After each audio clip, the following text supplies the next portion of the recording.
ఆకాశంలో తూర్పు దిక్కున ఉదయిస్తున్న సూర్యుడు. దాని ముందే కనకమహాలక్ష్మి దేవి గుడి గాలిగోపురం. అలా కిందకి వస్తే గుడి పక్కనే కల్వపూలతో నిండిపోయున్న దిగువ మెట్ల కోనేరు. దాని పక్కనే ఉన్న పిట్టగుడిపై కూర్చొనున్న గాలిసీను వాళ్ల బ్యాచ్. గుడికి వచ్చేపోయే వాళ్లని ఆట పట్టిస్తూ ఉంటారు. ఇంతలో పక్కూరి ప్రెసిడెంట్ అయిన పాపారాయుడు అమ్మవారి దర్శనం చేసుకుని బయటకొచ్చి చెప్పులేసుకుంటూ ఉండగా పిట్టగోడపై కూర్చొని ఉన్న సీను అతన్ని ఇలా అంటూ పలకరిస్తాడు. ఏంటి బాబాయ్, ఇదేనా రావటం? ఏంటి మా ఊరికొచ్చావు? ఈ ఊళ్ళో చిన్నిల్లుగానేమైనా పెట్టావా ఏంటి? ఆ మాటలు విన్న పాపారాయుడు అటూ ఇటూ చూసి కంగారు పడుతూ తన దగ్గరకొచ్చి తనతో మెల్లిగా ఇలా అంటాడు. ఒరే సీనుగా, కాస్త మెల్లగా మాట్లాడరా బాబూ, నీకు పుణ్యముంటుంది. నీ పిన్నిగానే ఆ మాటలు విందంటే నన్ను చంపి నా అస్థికల్ని ఇదే కోనేట్లో కలిపి చెంబుడు నీళ్లు నెత్తిన జల్లుకుని పోతుంది. అసలే అదో పెద్ద అనుమాన పక్షి. ఇంతలో పాపారాయుడు భార్య వెనకాల నుంచి వచ్చి ఇలా అంటుంది. ఏంటండి, ఏదో పక్షి గిక్షి అని అంటున్నారు?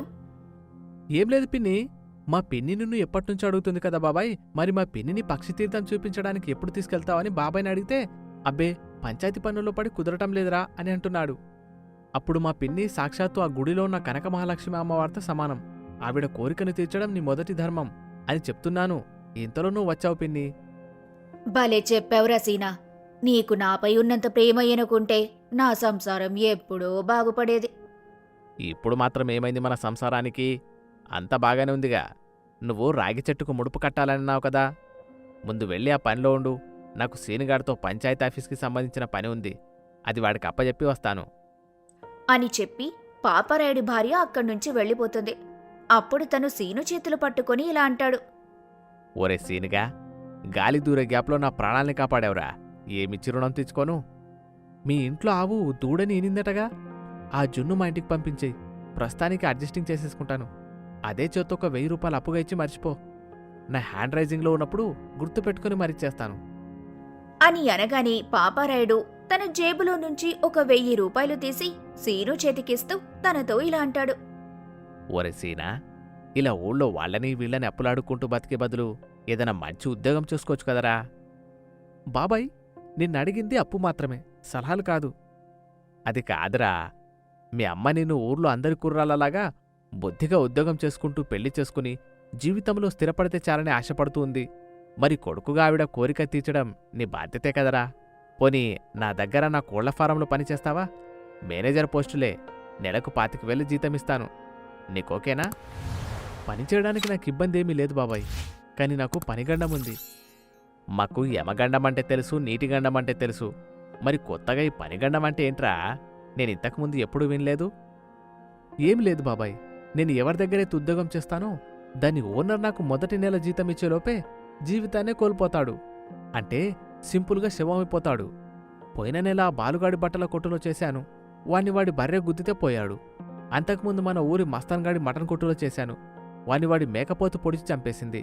ఇక అంతకుముందు నెల సబ్బుల ఫ్యాక్టరీ సుధాకర్ దగ్గర చేశాను, వాడి సబ్బు పైన కాలేసి బాత్రూంలో కాల్జారి బకెట్ తన్నేశాడు. అదే బాబాయ్ పనిగండం అంటే. కానీ నువ్వు మరీ ఇబ్బంది పెట్టేస్తున్నావు. వయసులో పెద్దవాడివి. అమ్మ ఎప్పుడు చెప్తూ ఉంటుంది, పెద్దవారి మాట చద్దిమూట అని. పైగా నువ్వు 25,000 జీతం ఇస్తానంటున్నావు. అది వినడానికి నాకు కొంచెం టెంప్టింగ్గానే ఉంది. సరే బాబాయ్, నీ మాట కాదనిలేక ఒప్పుకుంటున్నాను. ఒరే, మీ పిన్ని మొన్నే ఆ టీవీలో గుండుబాబా యాడ్ చూసి 10 సవర్ల పెట్టే పుస్తలు చేయించుకుంది. దాన్ని పుట్టుక్కుమని తెంపేద్దామనే ప్లానింగ్లో ఉన్నావేంట్రా? నీ గండానికి నాదో పెద్ద దండంరా నాయనా. నన్నొదిలేరా బాబు, నీకు పుణ్యముంటది అని చెప్పి పాపారావు వెనక్కి తిరిగి చూడకుండా పరిగెడతాడు. అది చూసిన సీను మరియు అతని స్నేహితులందరూ తెగ నవ్వుకుంటారు. ఇంతలో వెంకటలక్ష్మి తన స్నేహితురాలు మంగతో కలిసి గుడికి వస్తుంది. తను చెప్పులు విప్పి కోనేటిలో దిగుతూ ఉండగా మంగ ఇలా అంటుంది. ఒసేయ్, కోనేట్లోకి ఎందుకు వెళ్తున్నావే? నీకసలే ఈత కూడా రాదు. నీకేదో పెద్ద వచ్చినట్టు. అది కాదే, కాళ్ళు కడుక్కోడానికే కుళాయి ఇక్కడే ఉందిగా. కాళ్ళు కడుక్కోడానికి కాదే పిచ్చి మొద్దు. శుక్రవారం నాడు కోనేట్లో కలువ పువ్వులతో కనకమహాలక్ష్మిని పూజిస్తే కలర్ఫుల్ మొగుడొస్తాడని చెప్పిందే మా అమ్మ. నువ్విక్కడే ఉండు, నేను వెళ్ళి కోసుకొస్తాను. సరేనే, జాగ్రత్త. నాకు తెలుసులే అని చెప్పి కోనేటిలోకి దిగుతుంది వెంకటలక్ష్మి. కలువపూలు కాస్త కోనేటి మధ్యలో ఉండటంతో తను ఇంకాస్త లోపలికి వెళ్తుంది. దాంతో ఒక్కసారిగా కాలు జారి కోనేటిలో మునిగిపోతూ ఉంటుంది. అది చూసిన మంగ సహాయం కోసం ఇలా అరుస్తూ ఉంటుంది. కాపాడండి, కాపాడండి, ఎవరైనా ఉంటే తొందరగా వచ్చి కాపాడండి. ఆ అరుపులు విన్న సీను మంగ దగ్గరకొచ్చి ఇలా అంటాడు. ఏంటే మంగా, నేను చెప్పిన డైలాగ్ని తెగ ప్రాక్టీసింగ్ చేసేస్తున్నట్టున్నావు. డైలాగ్ ఏంటిరా దరిద్రుడా, అవతల నా ఫ్రెండు నీ మరదలు వెంకటలక్ష్మి కల్వపూలు కోసుకోవడానికి వెళ్లి కోనేట్లో మునిగిపోతుంది. కామెడీలు చేయకుండా వెళ్లి దాన్ని కాపాడ్రా సీను, నీకు దండం పెడతాను. ఆ మాటలు వినగానే సీను పరిగెత్తుకుంటూ వెళ్లి దబేలున కోనేట్లో దూకుతాడు. అలా వాళ్ళిద్దరూ నీటిలో మునిగి చాలాసేపవుతున్నా కాని కోనేటిలో నుంచి ఎవ్వరూ బయటికి రాలేదు. దాంతో గట్టుపై ఉన్న మంగ ఇంకా సీను స్నేహితులందరూ కంగారు పడుతూ కోనేటి వంకే చూస్తూ ఉంటారు. అప్పుడు సీను ఫ్రెండ్ ఒకడు భయపడుతూ మంగతో ఇలా అంటాడు. ఏంటే మంగా, మా వాడి ఇంతవరకు బయటికి రాలేదు. మిమ్మల్ని చీటికి మాటికి ఆట పట్టిస్తున్నాడని మా వాడి చాప్టర్ క్లోజ్ చేయడానికి మీరు స్కెచ్ ఏమైనా వేశారా? ఒరే దొంగ సచ్చినోలారా, స్కెచ్ లేదు, కోడి బొచ్చు లేదు. అవతల మా వెంకటలక్ష్మి ఉందో పోయిందో తెలియక నేను కంగారు పడుతుంటే మధ్యలో మీ టార్చర్ ఏంట్రా? సైలెంట్గా ఉండండి, లేదంటే సైనిడ్ పెట్టి చంపేస్తాను. ఒరే, నువ్వు టెన్షన్ పడకరా. మన వాడు అసలే గజయితగాడు. అరగంట అయినా నీటి లోపల అట్లాగే ఉండగలడు. వాడికేం కాదు, నువ్వు కంగారు పడకు అంటూ వీళ్లు మాట్లాడుకుంటూ ఉండగా తన 2 చేతులతో వెంకటలక్ష్మిని ఎత్తుకుని నీటిలో నుంచి బయటకు వస్తాడు సీను. తనను తీసుకొచ్చి గట్టుపై పడుకోపెట్టి వెంకటలక్ష్మి మింగిన నీళ్లను కక్కించడానికి తన పొట్టపై గట్టిగా నొక్కుతాడు. దాంతో వెంకటలక్ష్మి స్పృహలోకి వస్తుంది. అప్పుడు సీను, ఏంటి వెంకటలక్ష్మి, నీకు స్విమ్మింగ్ నేర్చుకోవాలని అంత సరదాగా ఉంటే నన్ను అడగొచ్చుగా, నేను నేర్పించేవాణ్ణి. తొందరగా ఇంటికెళ్ళి తుండెట్టి తుడుచుకో, లేదంటే జలుబు చేస్తుంది. పదండ్రా, మనం కూడా వెళ్ళి ఆరేసుకుని పారేసుకుందాం అని చెప్పి సీను తన ఫ్రెండ్స్ని తీసుకుని అక్కడ్నుంచి వెళ్ళిపోతాడు. ఇక మంగ వెంకటలక్ష్మితో, ఓసై తింగర్దానా, నేను చెబితే విన్నావా? కలువపూలు కలల రాకుమారుడన్నావు. ఇప్పుడు చూడు, కరెక్ట్ టైంకి ఆ గాలిగాడు రాకుంటే నువ్వు కైలాసానికి పోయి నీ కటౌట్కి అదే కలువపూల దండ పడేది. ఏంటి నువ్వు చెప్పేది? నన్ను కాపాడింది సీనుగాడా? గాడు కాదే, నీ పాలిట గాడు వాడే. నువ్వలా మునిగిపోయేసరికి నాకు కాళ్ళు చేతులు ఆడలేదు. నా అరుపులు విని వాడే పరిగెత్తుకుంటొచ్చాడు. నీ పేరు చెప్పగానే ముందు వెనుక ఆలోచించకుండా కోనేట్లోకి దూకి మరీ నిన్ను కాపాడాడు. ఆ మాటలు వినగానే వెంకటలక్ష్మికి సీను మీద మంచి అభిప్రాయం కలుగుతుంది. అలా సీను గురించి ఆలోచిస్తూ లేచి ఇంటికి వెళ్ళిపోతుంది. తనని కాపాడిన సీనుపై మనసు పారేసుకున్న వెంకటలక్ష్మి ఇంటికి వెళ్ళాక కూడా అతని గురించే ఆలోచిస్తూ ఉంటుంది. ఇదిలా ఉండగా అదే రోజు రాత్రిపూట రైస్ మిల్లులో స్తంభానికి కట్టేసి ఉన్న జర్నలిస్టు జగదీశాన్ని ప్రెసిడెంట్ పురుషోత్తం తన అనుచరులతో కలిసి ఇలా బెదిరిస్తూ ఉంటాడు. ఒరే జగదీశం, నాకే ఎదురు తిరిగి నా బండారమే బయట పెడతావా? ప్రభుత్వం వారిచ్చిన తలా 5 లక్షల ప్రాణ నష్ట పరిహారం, 2 లక్షల ఇళ్ల నష్ట పరిహారం నా జేబులో భద్రంగా ఉన్నాయిరా. వాటిని నా దగ్గర నుంచి బయటకు తీసే మగాడింకా పుట్టలేదు అంటూ పురుషోత్తం గట్టిగా నవ్వుతూ ఉండగా మిల్లు షట్టర్ కొద్దిగా పైకి లేచి ఉంటుంది. సరిగ్గా అదే సమయానికి అక్కడ్నుంచి ఒక స్మార్ట్ ఫోన్ కెమెరా ఇదంతా రికార్డ్ చేస్తూ ఉంటుంది. ఆ ఫోన్ పట్టుకుంది మరెవరో కాదు, గాలిసీను. తన ఫ్రెండ్స్తో కలిసి అటుగా వెళ్తూ ఈ తతంగాన్ని చూసి తన స్మార్ట్ ఫోన్లోని సోషల్ మీడియా అకౌంట్లో నక్కబొక్కలపాలెం ప్రెసిడెంట్ ప్రేమ నైట్ ఆడియో రిలీజ్ ఫంక్షన్ అని క్యాప్షన్ పెట్టి ఊరందరికీ లైవ్ స్ట్రీమింగ్ చేస్తూ ఉంటాడు. ఒరే, మన ప్రేమకి ఏకంగా 2 లక్షలు 5 లక్షలు కొట్టేసేంత టాలెంట్ ఉందట్రా. అనవసరంగా పొలం కౌలు డబ్బులు అడిగాం, డైరెక్ట్గా వాట అడగాల్సింది. రే సీను, లైవ్లో వ్యూస్ పెరిగిపోతున్నాయిరా. మన ఊరుళ్లే కాదు, పక్క ఊరి ప్రెసిడెంట్ పాపురాయుడు కూడా లైవ్ చూస్తున్నాడు. ఇంతలో లైవ్ వీడియో చూసిన ఊరి జనాలు పోలీసులతో సహా రైస్ మిల్లు దగ్గరికి కోపంగా దూసుకొస్తారు. షట్టర్ పైకి లేపి లోపలికొస్తారు. అప్పుడు ఎస్ఐ గారు ఇలా అంటారు. పురుషోత్తం, ఇక నువ్వు తప్పించుకోలేవు. ఇక నీ పని అయిపోయినట్టే. పక్కా సాక్ష్యాలతో దొరికిపోయావు. జనాల సొమ్ము తిన్నందుకు, జర్నలిస్ట్ని కిడ్నాప్ చేసినందుకు నీకిక జైలు లోపల చిప్పకూడే. ఏంటి సార్, నేను లోపల మాట్లాడుకున్నది మీకెలా తెలిసింది? ఎవరూ చెప్పలేదు ప్రేమ. నువ్వే ఊరందరికీ లైవ్లో స్మార్ట్ ఫోన్ల ద్వారా స్వయంగా చెప్పుకున్నావు. అయినా ఈ గాలి సీను రేంజ్ ఏంటో తెలియకుండా నా చేతికి చిక్కావు చూడు. ఇక్కడే నీకు నా కెపాసిటీ ఏంటో అర్థమైందనుకుంటా అని అంటూ ఉండగా పోలీసులు పురుషోత్తాన్ని అతని పాలేర్లను అరెస్టు చేసి తీసుకెళ్తారు. సీను జర్నలిస్ట్ జగదీశం కట్లు విప్పి అతన్ని కాపాడతాడు. అప్పుడతను సీనుతో ఇలా అంటాడు.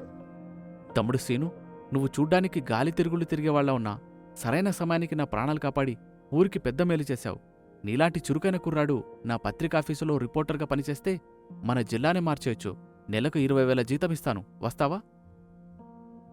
అయ్యో సార్, నా దగ్గర పనిచేసిన ఓనర్లెవరూ మొదటి నెల జీతం ఇచ్చే వరకు బతకరు. పాపరాయుడు బాబాయ్లాగా మీరు కూడా ఎందుకు అనవసరంగా మీపై మీరే బాంబులు వేసుకుంటారు? అదంతా ఆ పాపరాయుని వదిలించుకోవడానికి నువ్వు ఆడిన నాటకమని నాకు తెలుసులేసేను. రేపటి నుండి డ్యూటీలో జాయిన్ అయిపో.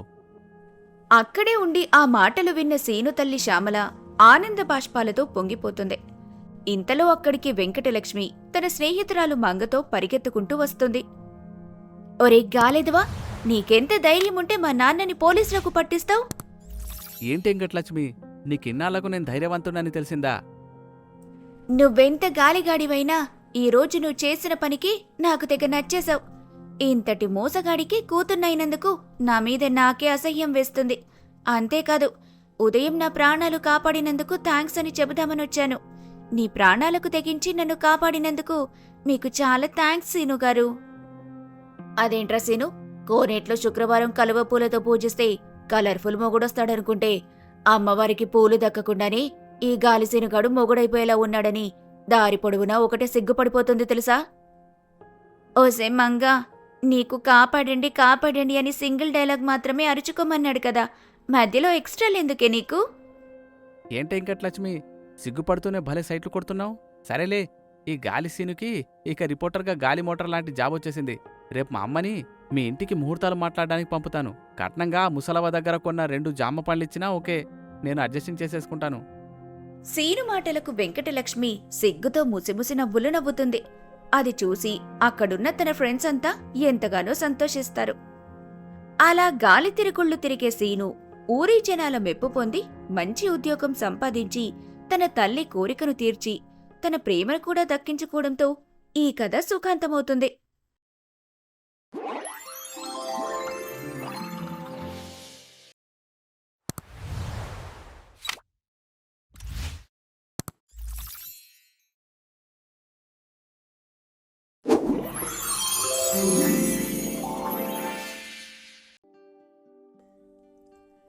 అనగనగా రంగాపురం అని ఒక చిన్న పల్లెటూరు.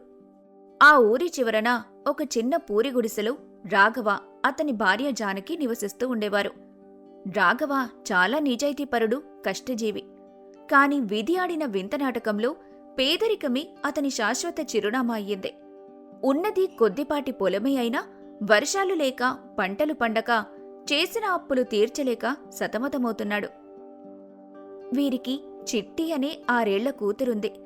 ఆ పాప గుండెకు సంబంధిత వ్యాధితో మంచం పట్టి ఉండటంతో రాఘవ జానకి దంపతులకు కష్టాలు రెట్టింపయ్యాయి. ఒకరోజు ఉదయం గుడిసె బయట అరుగుమీద కూర్చొని రాఘవ దీర్ఘాలోచనలో ఉంటాడు. జానకి కంటతడి పెట్టుకుంటూ అక్కడికి వచ్చి ఇలా అంటుంది. ఏవండి, ఇంకెంతకాలం మనమిలా మౌనంగా ఏడుస్తూ కూర్చోవాలి? లోపల పాప ఆయాసంతో అల్లాడిపోతుంది. డాక్టర్ గారు చెప్పారు కదా, ఈ వారంలోపు ఆపరేషన్ చేయకపోతే ప్రాణానికే ప్రమాదమని. చేతిలో చూస్తే చిల్లి గవ్వలేదు. ఎవరి కాళ్ళ వేళ్ల పడినా సాయం చేసే నాథుడే కరువయ్యారు. మీకిప్పుడే చెబుతున్నాను, నా బిడ్డకేమన్నా జరిగితే నేను బ్రతకలేనండి. తన భార్య బాధను విని నిస్సహాయతతో కన్నీళ్లు తుడుచుకుంటూ రాఘవ ఇలా అంటాడు. నాకు తెలీదా జానకి, నా గుండేమైనా బండరాయి అనుకున్నావా? పొద్దున్నే ఆ వడ్డీ వ్యాపారి భద్రాయ కాళ్ల మీద పడి మరీ బతిమిలాడాను. పాత బాకి తీర్చనిదే కొత్త అప్పు పుట్టదు పో అని నన్ను మెడబట్టుకుని గెంటేశాడు. మన రాత ఇంతేనేమో జానకి, ఆ దేవుడికి మన మీద ఇంకా దయ కలగడం లేదు. దేవుడి దయ సంగతి తర్వాత, ముందు మన బిడ్డను బ్రతికించుకోవాలి. మీరేం చేస్తారో నాకు తెలీదు, ఎవ్వరిని అడుగుతారో తెలీదు. నాకు మాత్రం నా కూతురు ప్రాణాలు దక్కాలి, లేకపోతే నా ప్రాణాలు వదిలేస్తాను. ఆగవే పిచ్చిదానా, ఏడ్పాపు, నేనున్నాను కదా. ఈ ఊరి జమీందార్ గారు హరిశ్చంద్ర ప్రసాద్ గారి దగ్గరికి వెళ్తాను. ఆయన ధర్మాత్ముడని ఊర్లో చాలా మంచి పేరుంది. మన పరిస్థితి చెప్తే ఖచ్చితంగా సాయం చేస్తారనే నమ్మకం నాకుంది. నువ్వు పాప దగ్గర ఉండు, నేనిప్పుడే వెళ్ళి వస్తాను అని చెప్పి రాఘవ ఎంతో ఆశతో వేగంగా అడుగులు వేసుకుంటూ జమీందారు ఇంటికి బయలుదేరతాడు. అలా అతను ఆ జమీందారు హరిశ్చంద్ర ప్రసాద్ గారి పెద్ద భవంతి వద్దకు చేరుకుంటాడు. బయట గేటు దగ్గర కాపలావాడు రాఘవను ఆపేస్తాడు. అతన్ని ఎంతో బతిమాలాక కొంత సమయానికి లోపలికి వెళ్తాడు. అప్పుడు ఆ జమీందారు గారు హడావిడిగా ఎక్కడికో వెళ్లడానికి కారెక్కుతుండగా రాఘవ ఆయనకు, అయ్యా, నమస్కారమయ్యా. నేను ఈ ఊరి చివర ఉండే పూరిగుడిసెలో నివసిస్తాను. నా పేరు రాఘవ. మీతో ఒక ముఖ్యమైన పనిపడి ఇలా వచ్చాను. ఏంటి రాఘవా, ఇప్పుడు నాకు సమయం లేదు. ఉన్న పలంగా పని మీద పట్నం వెళ్తున్నాను. ఏంటో తొందరగా చెప్పు. అయ్యా, నా కూతురు చావు బతుకుల్లో ఉందయ్యా. వెంటనే గుండెకి ఆపరేషన్ చేయకుంటే అది బ్రతకదని డాక్టర్లు చెప్పారు. అందుకు 50,000 రూపాయలు ఖర్చవుతుందన్నారు. మీ కాళ్ళు మొక్కుతాను. అప్పుగా అయినా ఇవ్వండి, లేదా బిచ్చంగా అయినా వేయండి. కానీ నా బిడ్డ ప్రాణాలు కాపాడండి బాబు. మీ పొలంలో కూలి పనిచేసి జీవితాంతం ఆ రుణం తీర్చుకుంటాను. 50,000? అదేమన్నా చిన్న మొత్తమా? అయినా ఈ మధ్య ప్రతివాడు వచ్చి జబ్బు అని పెళ్ళి అని అడగడమే తప్ప తీసుకున్నది తిరిగిచ్చేవాడు ఒక్కడూ లేడు. నిన్ను చూస్తేనేమో రేపు మాపు పోయేలా ఉన్నావు. నీకేం నమ్మకంతో ఇవ్వాలి? ఓపో, నా దగ్గర ఇప్పుడు డబ్బులు లేవు. అయ్యా, అలా అనకండయ్యా. నా బిడ్డ ప్రాణం పోతుందయ్యా. దయచేసి సాయం చేయండి. డ్రైవర్, ముందు నువ్వు కార్తీ, వీడితో మాట్లాడే సమయం లేదు నాకు. అని విసుక్కుంటూ జమీందారు కారెక్కి వెళ్ళిపోతాడు. ఆ మాటలకు రాఘవ ఆశ ఆవిరి. అలా అడిగిన చోటల్లా అవమానాలే ఎదురయ్యాయి. తన ఆశలు అడియాశలయ్యాయి. దిక్కుతోచని స్థితిలో బరువెక్కిన గుండెతో రాఘవ ఇంటిదారి పట్టాడు. నడుస్తున్న కాళ్లల్లో సత్తువలేదు. కాని మనసులో మాత్రం బిడ్డను ఎలా బతికించుకోవాలనే ఆవేదన. అలా నిర్మానుష్యంగా ఉన్న రోడ్డుపై వెళ్తుండగా చీకటి పడుతోంది. నడుస్తున్న రాఘవ కాలుకి ఏదో తగులుతుంది. చూస్తే అదొక తోలు సంచి కనబడుతుంది. అది చూసి ఆశ్చర్యంతో ఇలా అనుకుంటాడు, ఏంటిది? ఎవరు పారేసుకున్నట్టున్నారు అని అనుకుంటూ సంచిని తెరిచి చూస్తాడు. అప్పుడు రాఘవ కళ్ళు జిగేలుమంటాయి. అందులో కట్టెల కొద్దీ నోట్లు, కొన్ని బంగారు ఆభరణాలు ఉన్నాయి. అది చూసి అతని చేతులు వణుకుతాయి. అప్పుడు తన మనసులో ఇలా అనుకుంటాడు, అమ్మో, ఇన్ని డబ్బులా? ఇది ఎవరో పెద్ద మనిషిదై ఉంటుంది. లెక్క పెడితే లక్షల్లో ఉంటుంది. దేవుడా, నన్ను పరీక్షించడానికి పంపావా, లేక నా కష్టాలు తీర్చడానికి పంపావా అని అనుకుంటూ రాఘవ చుట్టూ చూస్తాడు. అక్కడతనికి ఎవ్వరూ కనపడరు. కాని ఆ సంచిపై ఏదో చిరునామా ఉంది. వెంటనే వేగంగా ఆ పక్కనే ఉన్న తన ఇంటికి పరిగెడతాడు. గుడిసె లోపలికి వెళ్లి మసగ్గా ఉన్న దీపం వెలుగులో రాఘవ ఆ సంచిని జానకి ముందు కుమ్మరిస్తాడు. అది చూసి జానకి ఆశ్చర్యంతో నోరెళ్లబెడుతుంది. కాసేపటికి తేరుకొని ఇలా అంటుంది, ఏవండి, ఏంటిది? ఇన్ని డబ్బులు మీకెక్కడివి? జమీందారు గారిచ్చారా? చివరకు ఆ దేవుడు మనల్ని కరుణించాడండి. లేదు జానకి, జమీందారు నన్ను నమ్మి డబ్బులివ్వనని చెప్పి గెంటేశాడు. ఇది దారిలో వస్తుంటే దొరికింది. ఎవరో జారవిర్చినట్టున్నారు. అది విని జానకి ఎంతో ఆశగా ఆ డబ్బును తాకుతూ ఇలా అంటుంది, ఎవరైతే మనకేంటి? ఇది మన బిడ్డ ప్రాణాన్ని నిలబెట్టే సంజీవని. దేవుడే మన మొర ఆలకించి ఈ రూపంలో సాయం పంపాడు. రేపే పట్నం వెళ్లి పాపకి ఆపరేషన్ చేయిద్దాం. ఈ డబ్బుతో మన కష్టాలన్నీ తీరిపోయినట్టే. ఆగు జానకి, ఇది మన సొమ్ము కాదు. ఎవరో దీనికోసం మనలాగే ఏడుస్తూ ఉండి ఉంటారు. పరాయి సొమ్ము పాములాంటిది. అది మన కష్టాల్ని తీర్చదు, ఇంకా పెంచుతుంది. ఇది మన దగ్గరుండడం ధర్మం కాదు. ధర్మమా? న్యాయమా? మన పరిస్థితి ఏంటో మీకు తెలుసు కదా. అక్కడ మన బిడ్డ చావుతో పోరాడుతుంటే మీకు ధర్మం గుర్తొచ్చిందా? ఈ డబ్బుని మనం దొంగతనం చేయలేదు కదా. దొరికింది. దొరికిన లక్ష్మిని కాలదనుకుంటారా? రేపు పొద్దున పాపకేమైనా జరిగితే మీ నిజాయితీ ఆ ప్రాణాన్ని తిరిగి తెస్తుందా? చెప్పండి. జానకి, ఆవేశపడకు. ఒక తండ్రిగా నాకు బాధగానే ఉంది. కాని ఒకరు కడుపు కొట్టి ఆ డబ్బుతో మన బిడ్డకు ప్రాణం పోస్తే ఆ బిడ్డ చల్లగా ఉంటుందా? ఆ పాపం నా కూతురికి తగలకూడదు. ఈ డబ్బు ఎవరిదో వాళ్లకే చేరాలి. అదే న్యాయం. అప్పుడు జానకి ఆ డబ్బుని తిరిగివ్వొద్దంటూ ఏడుస్తూ బతిమాలుతూ ఇలా అంటుంది, వద్దండి, దయచేసి అలా చేయకండి. ఈ ఒక్కసారికి నా మాట విని మీ నిజాయితీని పక్కన పెట్టండి. మన బిడ్డ బతుకుతుందంటే పాపం వచ్చినా పర్లేదు, నరకానికి వెళ్ళినా పర్లేదు. ఈ డబ్బులెవ్వరికీ ఇవ్వద్దు. అది విని రాఘవ కన్నీళ్లు నిండిన కళ్లతో ఇలా అంటాడు, లేదు జానకి, ఆకలితో చచ్చినా పర్లేదు కాని అవినీతితో బతకూడదు. ఈ సంచి మీద అడ్రస్ ఉంది. ఇది పక్క ఊరి వ్యాపారిదిలా ఉంది. నేనిప్పుడే వెళ్ళి ఇచ్చేసి వస్తాను. మన బిడ్డకా దేవుడే దారి చూపిస్తాడు. అని చెప్పి జానకి ఎంత ఏడుస్తున్నా వినకుండా రాఘవ ఆ సంచి తీసుకుని తన మనసులో కఠిన నిర్ణయంతో అక్కడ్నుంచి బయలుదేరతాడు. అలా తను ఆ రాత్రికి రాత్రే ఆ సంచిలో ఉన్న చిరునామా వెతుక్కుంటూ వెళ్ళాడు. అది ఆ ప్రాంతంలోనే పేరు మోసిన మరో పెద్ద ఆసామి ఇల్లు. తను అక్కడికి చేరుకునేసరికి ఆ ఇంటి ముందు పెద్ద గొడవ జరుగుతోంది. రామలింగం అనే ఆ ఆసామి తన నౌకర్లను కొడుతూ తిడుతూ ఉంటాడు. ఇంట్లో అందరూ భయంతో వణికిపోతున్నారు. అప్పుడు ఆ ఆసామి కోపంగా అక్కడున్న అందరిపై అరుస్తూ ఇలా అంటాడు. ఎవరు తీశారా నా డబ్బుల సంచి? మర్యాదగా చెప్పండి. అందులో నా కూతురి పెళ్లి నగలు, ఆస్తిపత్రాలు, 5 లక్షల నగదుంది. అది దొరక్కపోతే పెళ్లి ఆగిపోతుందిరా. మర్యాదగా చెప్పండి, లేకపోతే మిమ్మల్ని అందరినీ పోలీసులకు పట్టిస్తా అని అరుస్తూ ఉండగా అప్పుడే రాఘవ ఆయాసపడుతూ అక్కడికి వచ్చి ఇలా అంటాడు. అయ్యా దొరగారు, ఆగండి. ఎవరు నువ్వు? ఈ రాత్రిపూట ఇక్కడికొందుకొచ్చావు? అయ్యా, నా పేరు రాఘవ. పక్కూరు నుండి వస్తున్నాను. దారిలో నాకీ సంచి దొరికింది. ఇందులో మీ పేరు, చిరునామా చూసి మీకప్పగిద్దామని వచ్చాను అని అంటూ రాఘవ ఆ సంచిని రామలింగం చేతిలో పెడతాడు. అది చూసి అక్కడున్న వాళ్లందరూ ఆశ్చర్యపోతారు. రామలింగం ఆత్రంగా సంచి తెరిచి చూస్తాడు.